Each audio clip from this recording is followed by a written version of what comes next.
It started with a detour. Mason and Kara were driving west through Texas, cutting across the hill country on their way to visit Mason's cousin in El Paso.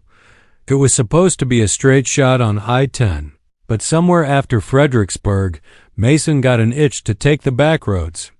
"Let's take the scenic route," he said, thumbing at the map on his phone, which was barely clinging to a signal. "See the real Texas, not just asphalt and truck stops." Kara wasn't thrilled, but she let it go. The trip had already been tense. Her dad had just passed 2 weeks earlier, and the silence in the car was heavier than the heat outside. They needed something to shake them loose. So they veered south, then west, trailing a fading line of 2-lane highways and scrubland. The landscape got flatter, lonelier. Gas stations became rarer. Cell service flickered and died.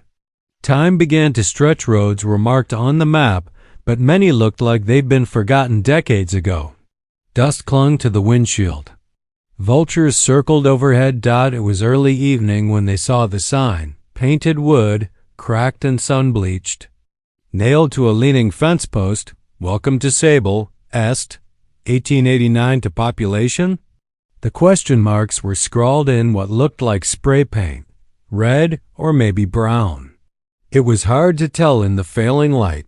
"Never heard of it," Kara muttered, squinting ahead. "Is this even on the map?" Mason checked.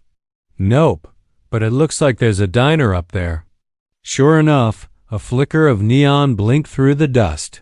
Millie's Place. The letters hummed a weak orange glow, and beneath them, a sagging, one-story building leaned against the evening wind like it was tired of standing. They parked in front of the diner. No other cars. No people walking. No movement at all except for a curtain fluttering in a second-story window across the street. Inside, Millie's was lit with buzzing fluorescence that cast everything in sickly green-blue. The booths were red leather, cracked and peeling. A ceiling fan clicked endlessly overhead. And behind the counter stood a woman in her 60s, hair piled high and lacquered with hairspray, a cigarette dangling from her lips. She didn't speak when they entered. Just watched. "We, saw the sign. Thought we'd stop for coffee," Mason said, trying to sound casual. The woman took a drag and finally said, "You ain't the first to stop here. You won't be the last." Her voice was dry, like old paper. She gestured to a booth near the window. They sat. Kara noticed there were no menus, no music, just the ticking fan and the hum of the lights. "2 coffees," Mason called. The woman nodded, poured from a rust-colored pot behind the counter, and brought them 2 chipped mugs. She didn't smile. Her hands were marked with deep cracks, like desert soil. Mason tried to make conversation. "So Sable, small town, huh?" She looked at him long and hard before saying, "Ain't a town." "Not anymore. What happened to it?" The woman turned, went back behind the counter, and lit another cigarette. "Things die. They don't always stay dead." Kara shifted in her seat. "I don't like this," she whispered. "Let's just drink and go," Mason said, though he felt it too, an itch under the skin, a sense of pressure like the room was too small for reality. They didn't finish the coffee. It was bitter and tasted faintly metallic. They left a 5 on the table and walked out. That's when they realized they hadn't seen a single soul besides the woman. No cars, no sounds of TVs or dogs or wind chimes. Just the wind whispering between boarded-up storefronts and rusted-out cars. "Weird place," Mason muttered. "Let's get going." But the car wouldn't start. He turned the key. Nothing but a grinding click. Again, click. Kara's breath quickened. "Mason, we need to go." I know. Just give me a sec." Click, click, nothing. A sound echoed down the street. Footsteps. Not fast. Measured. Scraping. They both turned to look. No one there. Then another sound, soft, wet, like something being dragged. Mason got out to check under the hood. The air was cooler now, the sun nearly gone. Shadows pooled in the corners of buildings like black ink.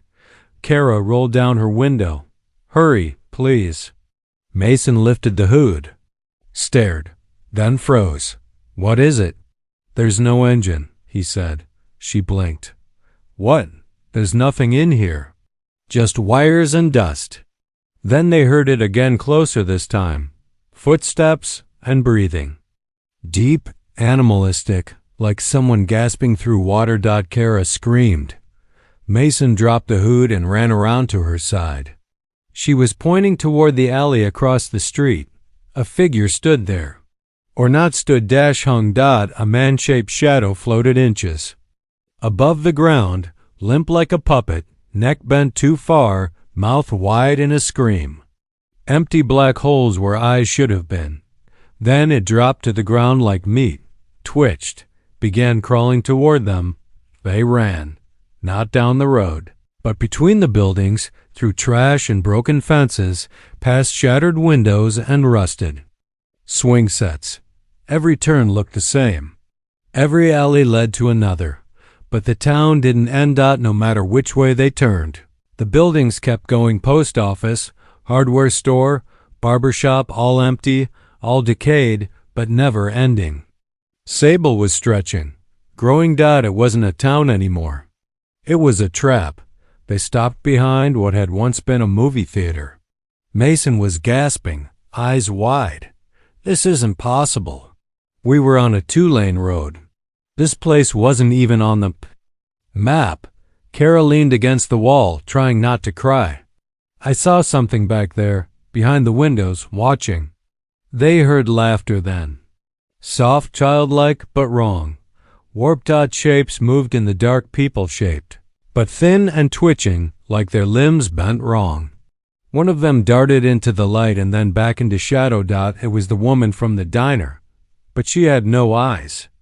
Now just sockets leaking black. Mason grabbed Kara's hand. "This way." They pushed through a gate into what looked like a cemetery, but the headstones were fresh.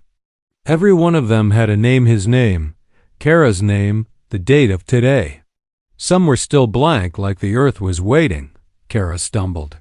Oh God, this place, it's alive." Mason looked around.